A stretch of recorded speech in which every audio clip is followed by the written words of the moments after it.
Good morning, everybody. Mark Healey here for Gotham Baseball. Look, I'm checking in on everybody. I know yesterday was a rough day with the Matt Arnold thing, because all of you that have been pining for Matt Arnold all off season, uh, certainly upset by the barrage of media reports. Did he withdraw his name from consideration? Did the Brewers deny permission?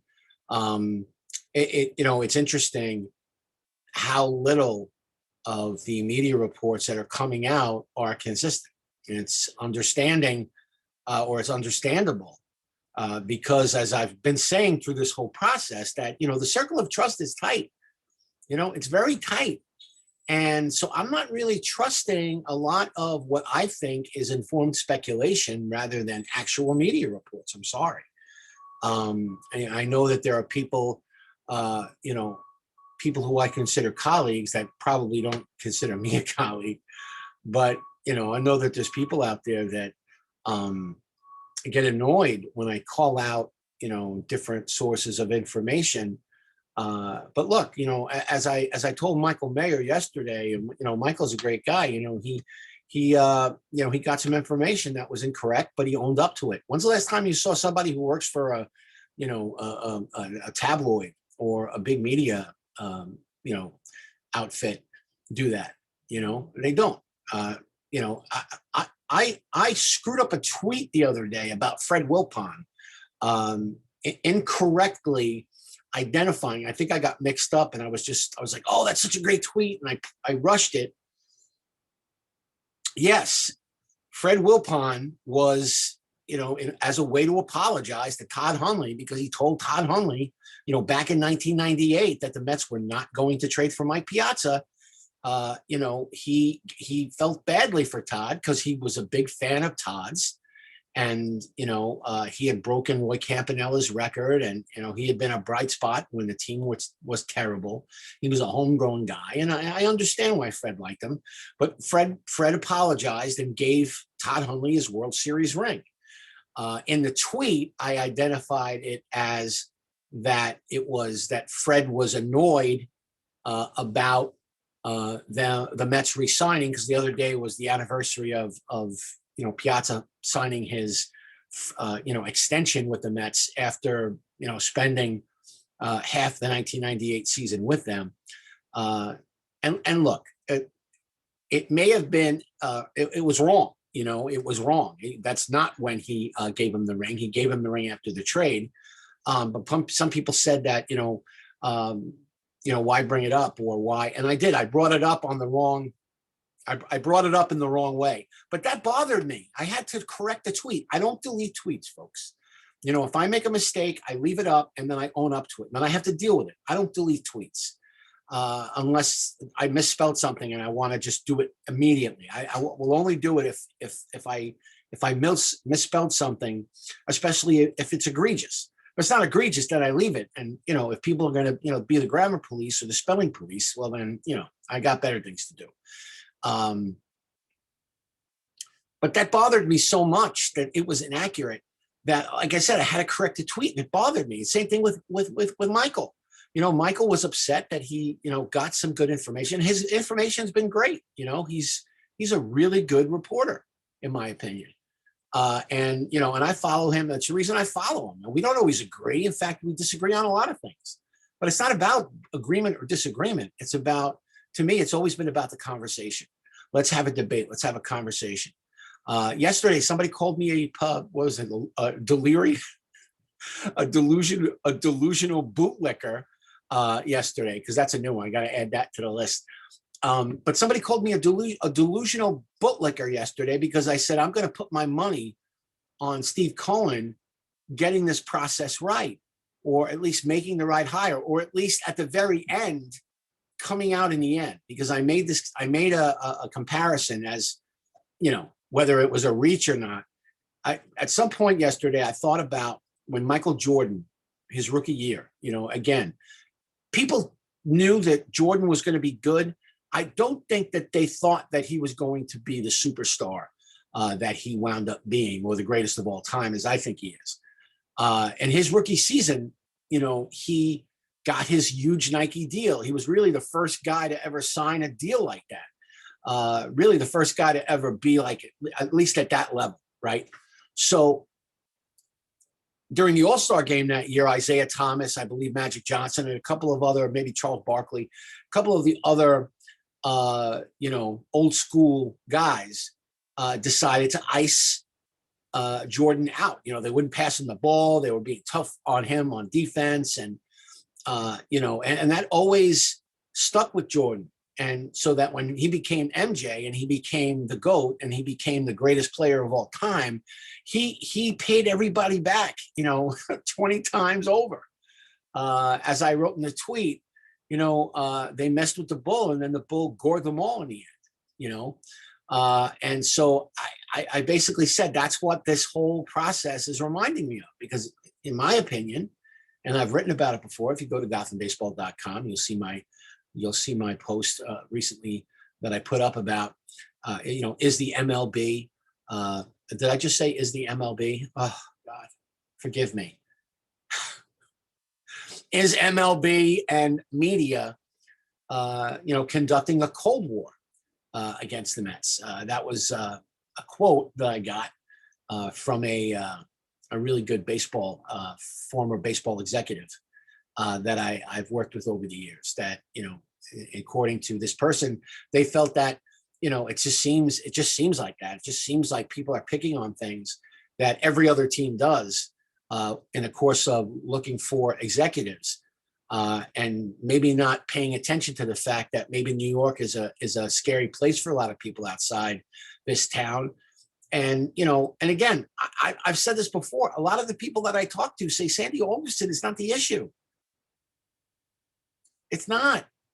How many people, these people now that talk about whether it's media people, whether it's people on Twitter, are talking about Bryn Alderson. Like, first of all, how many people even knew Bryn Alderson was in the Met front office? How many people knew until he was promoted, and it was curiously promoted? Oh, well, the interim GM just got a DUI, so they moved up two of the people that they like in the organization, Bryn Alderson and Ian Levin.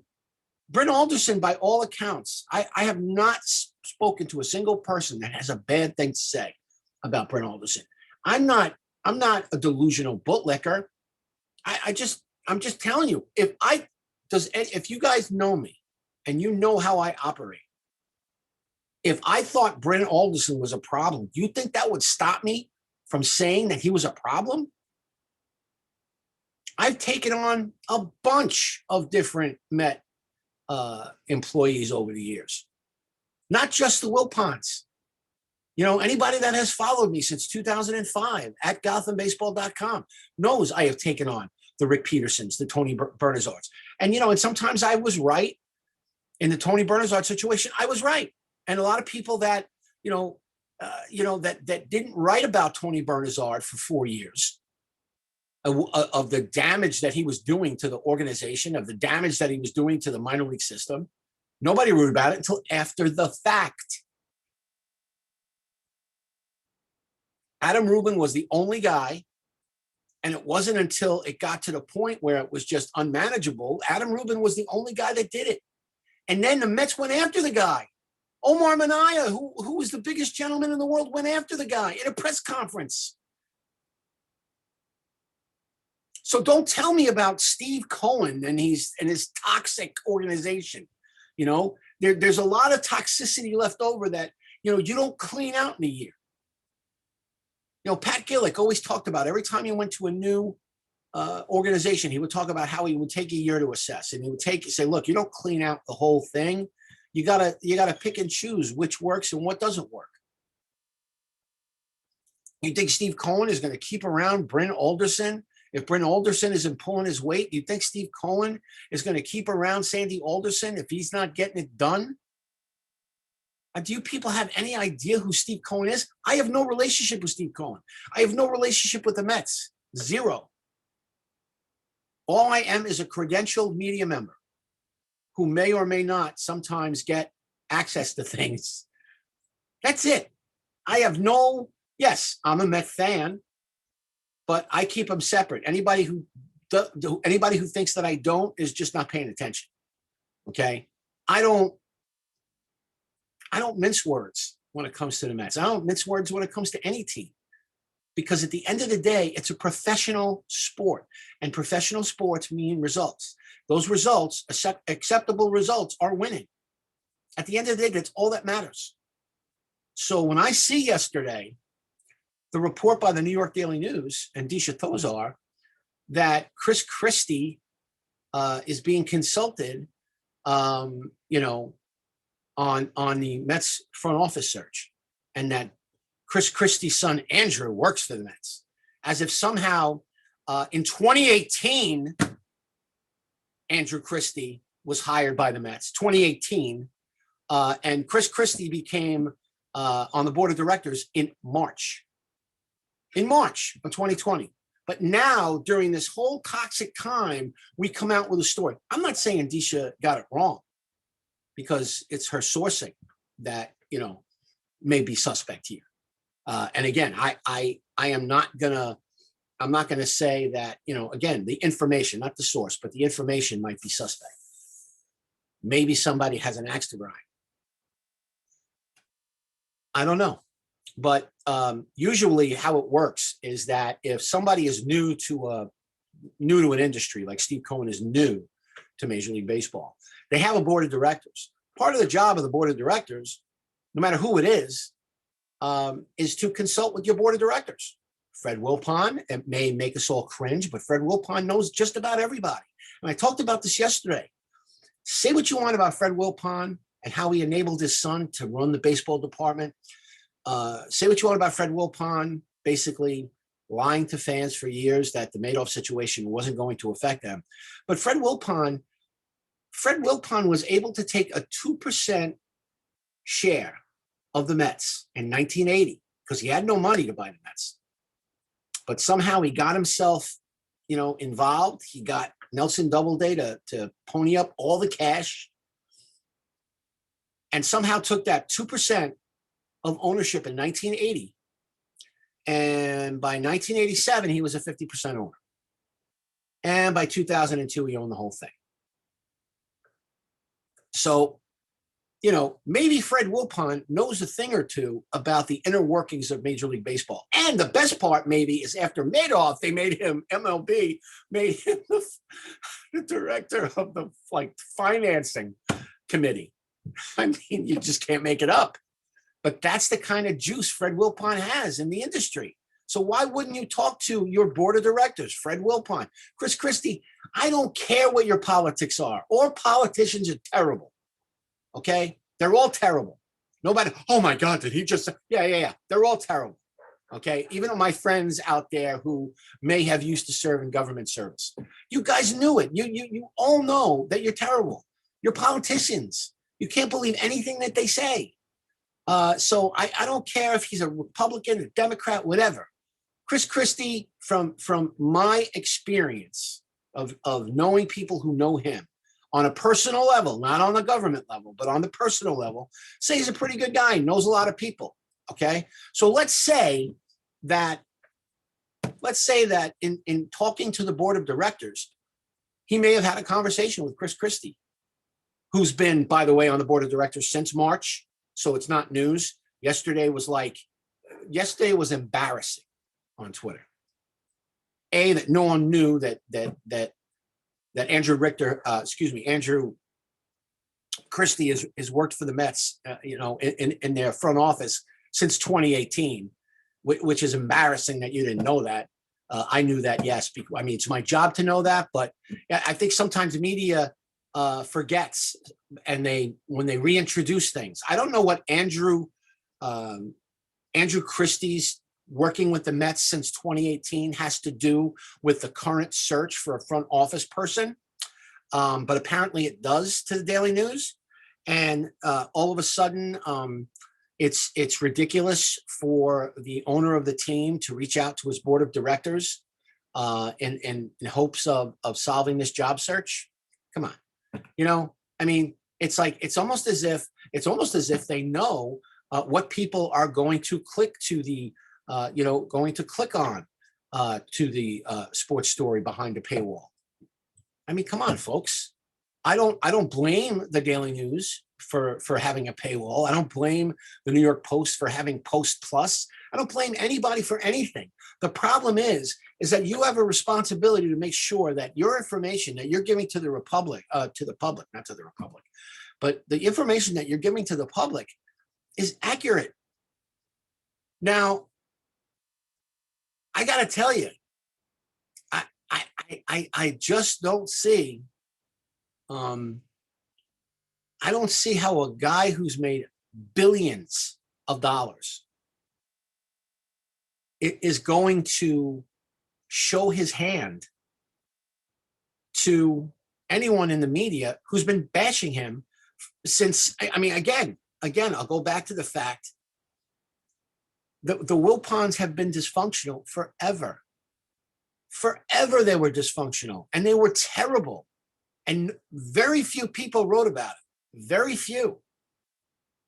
And the fact that we have been in this onslaught of media attention on Steve Cohen, I'm sorry, but at the end of the day, regardless of what he does, that Steve Cohen is not going to stand for his team not winning games. He's not going to stand for it. That's not the way he runs his companies. He's not going to run the Mets that way. And I think that MLB is afraid of him. I think that, not MLB, the organization. I mean, I think they are worried about him because, guys like Steve Cohen, the players love a guy like Steve Cohen because he's going to pay them. Certainly the Francisco Lindor contract made a lot of people in the Major League Baseball Players Association happy, which simply in reality, MLB is not going to like that. They're not going to like somebody, raising the bar. And they didn't have that with Fred Wilpon. They kind of kept Fred Wilpon under control when it came to that stuff, especially after Madoff. Imagine, I always tell people, just imagine how MLB likes the idea that one of their teams in a major market, the number one major market, by the way, does not spend so freely, because that would be a bad thing. And then people say, well, doesn't Major League Baseball what a team and a number one? They don't care. They have the Yankees. They don't care about the Mets. MLB does not care about the Mets. If MLB ever cared about the Mets, they would have got rid of Fred Wilpon a long time ago. But that's what happens when the commissioner is your trivia buddy, as Bud Selig was described Fred Wilpon and Jerry Reinsdorf by the White Sox. And I could do this for hours, folks. Okay. At the end of the day, you can lose your mind on Twitter about Chris Christie, former Governor Chris Christie, and the fact that he's on the board of directors, and that perhaps there's been a conversation or two. A guy who's been the governor of a state is going to know some people. He's going to know some people, especially a guy who's a sports fan, a big sports fan. Okay, you may not like him because of his political party. You may not like him because he wasn't a good governor in New Jersey, if that's your takeaway. And look again, politicians, they're all the same. So to me, the guy's either a good guy or he's a bad guy. I don't know him, so I can't say whether or not he's a good guy or a bad guy.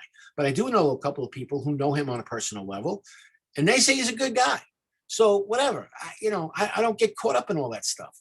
But he is on the board of directors of the Mets. So if Steve Cohen had a conversation with him about, maybe he did introductions. That's what I do. If I have a powerful friend, I say, hey, can you hook me up with Joe Blow? I know you're always going to Texas, to hang out with Jerry Jones. You think you can open up a dialogue with me, with the owner of the Texas Rangers? You think you can open up a dialogue with me? Can you introduce me? So this way we don't have to dance the dance. You ever think about that? Do you think about that process? Because that's how business works. I know everybody thinks that, New York, everybody wants to come because, Cohen has money. Do you know people from New York that, do you know anybody from outside of New York, that's from another place? Do you have family in other parts of the country? when you talk about, like, I've had people say, oh my God, New York, how do you live there? Oh my God. I said that early on in the process. People are going to be reluctant to leave a good job with a good team in a nice place to come to scary New York. And if you don't think that that's an issue, I got news for you. It is an issue for a lot of people. Maybe not everybody, but it is an issue for a lot of people. Okay? Back in 2006, my job at the Associated Press moved to Chicago. I had a wife. I had 3 kids. I still have a wife, and I still have 3 kids. But I mean, my kids were small. It wasn't even a consideration. It wasn't even like, hey, honey, are we going to move to Chicago? I didn't even have the conversation. We weren't going to Chicago. And it was a promotion, and it was more money. It wasn't with a different, I mean, technically it was with a different company, but, I wasn't under someone else's permission. I mean, I had the option. Hey, Mark, do you want to come to Chicago, get a promotion, make more money? We'll give you money to move, but you got to move to Chicago. I didn't want to move to Chicago. And who knows, maybe if I had moved to Chicago, maybe my career would have gone in a different direction. I don't know. But it wasn't even a consideration. The idea that Billy Beane, with his wife and his young kids, was going to move to New York to run the Mets, it wasn't happening. I mean, yes, we got sucked in. I admit, I got sucked in. I liked the idea of it, even though I'm not a huge Billy Beane fan. It would have shut up everybody. That's really, I don't want to be in that position where I just want everybody to shut up. I want Steve Cohen to make the right choice. But I don't want anybody that has to be convinced to come here. I don't want anybody that is afraid of New York, afraid of the media, afraid of dealing with all of you lunatics, us lunatics, I should say. But, I don't want that. If you want to come here, come here. If don't, stay there. And if Steve Cohen decides, I'm telling you right now, if Steve Cohen decides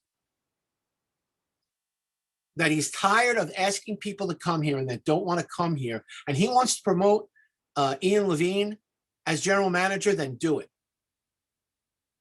Really, I'm serious. Everybody's going to be like, oh, what a disaster. How could you do that? I mean, really? Let me tell you something. I make analogies. Some people like them. Some people don't. I don't care. I make references that nobody knows. But, I'm thinking about the movie Major League, right?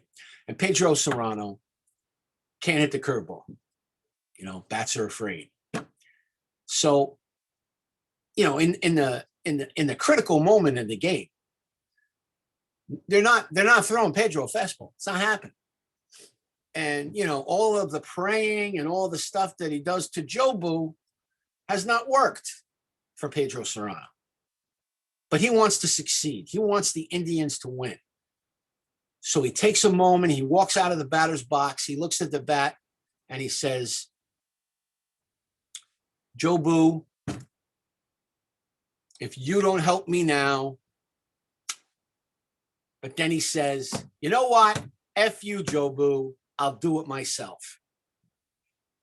And maybe we're in that situation now. Maybe Steve Cohen has found himself in a Pedro Serrano situation. And he's going to tell all these executives who keep saying no, at Major League Baseball, who's, and who knows, maybe Major League Baseball is telling them, you don't want to work with that guy. You don't want to work with that guy. Maybe, who knows what's happening, because we really don't. Fred Wilpon in the halls of Major League Baseball was a beloved figure. They don't look at Fred the way we look at Fred. They see nice Fred. They see patrician Fred.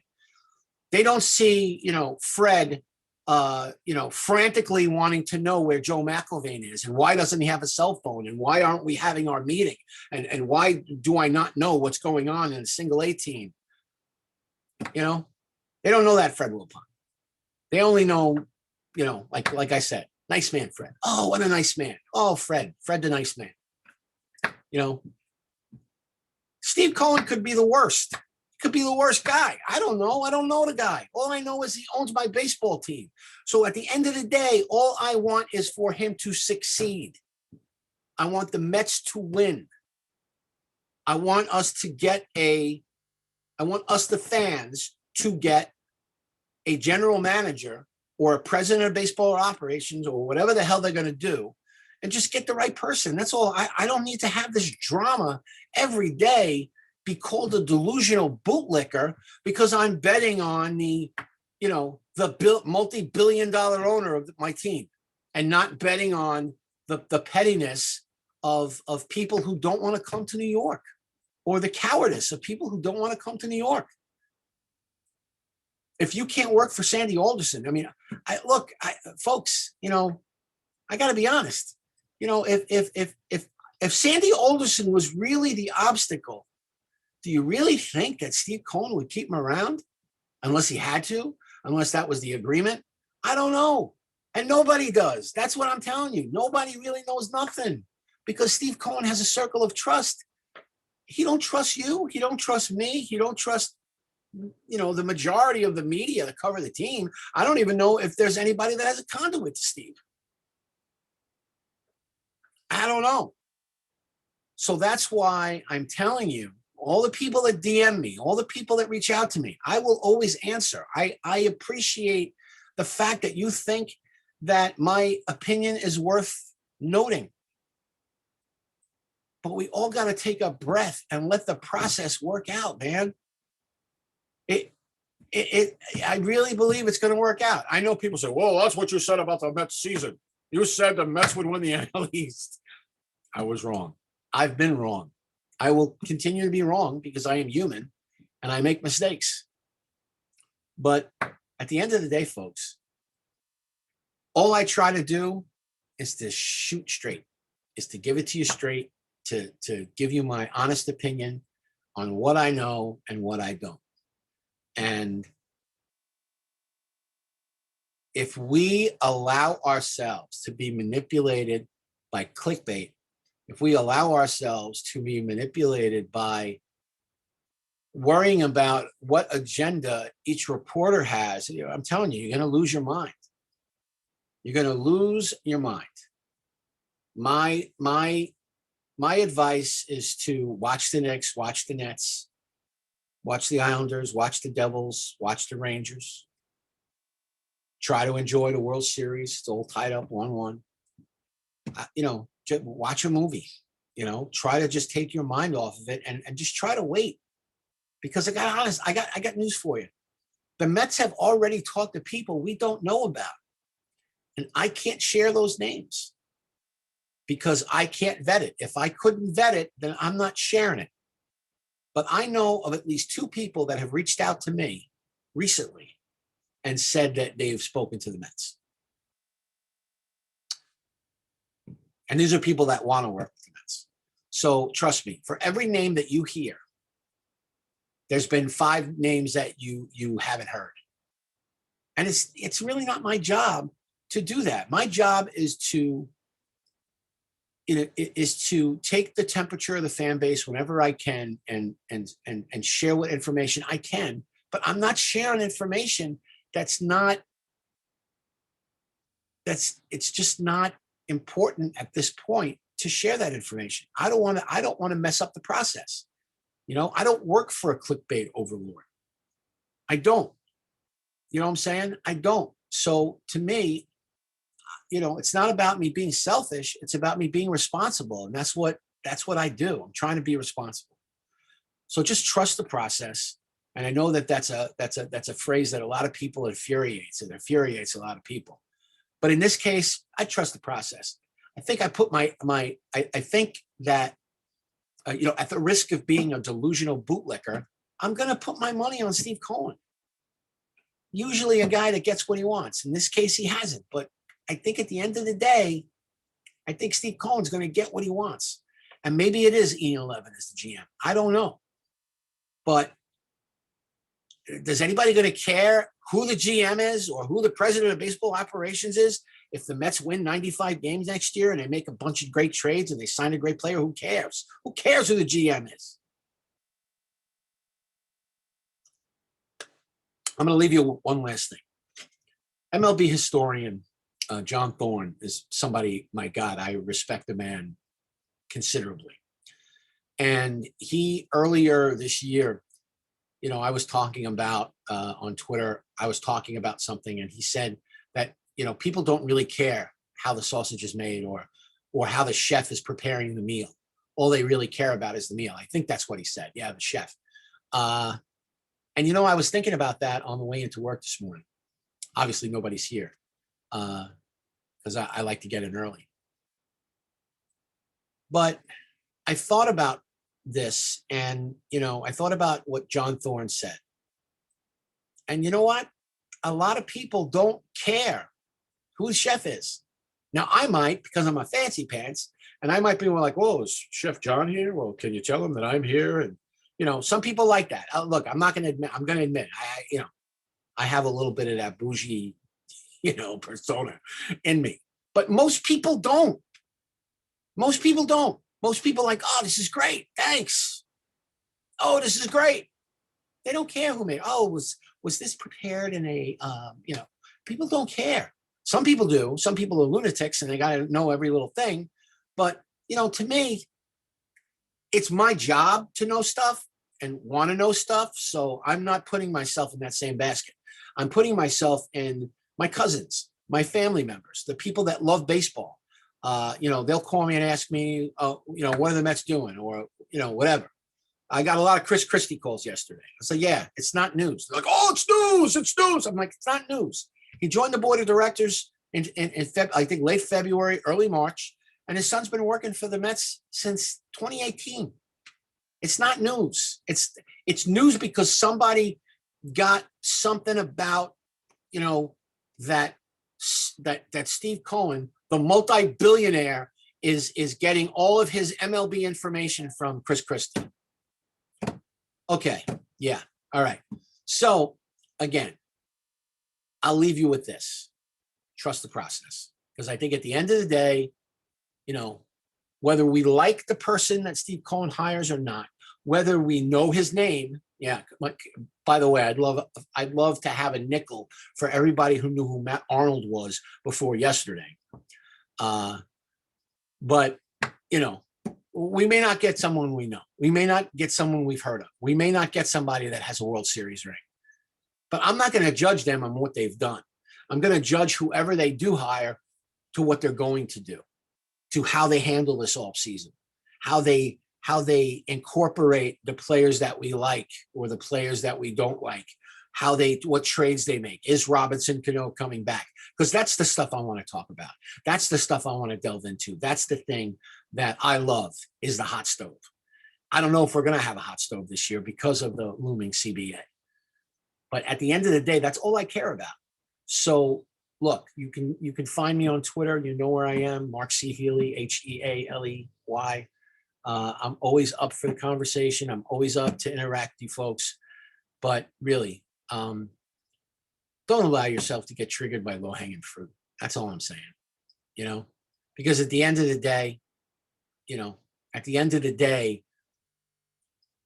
all we really care about is the success of the Mets, right? That's all we really care about. We want the Mets to be successful. Even people that cover the team, they won't admit it. They won't say it, but you want to cover a team that's good. You want to cover a team that's successful. You want to cover a team that's doing the right thing. Right? So at the end of the day, we all pretty much want the same thing. We want the Mets to be successful. So let's trust the process and hope that at the end of the day, that Steve Cohen gets the people that he wants to run the New York Mets. We'll see you around next time.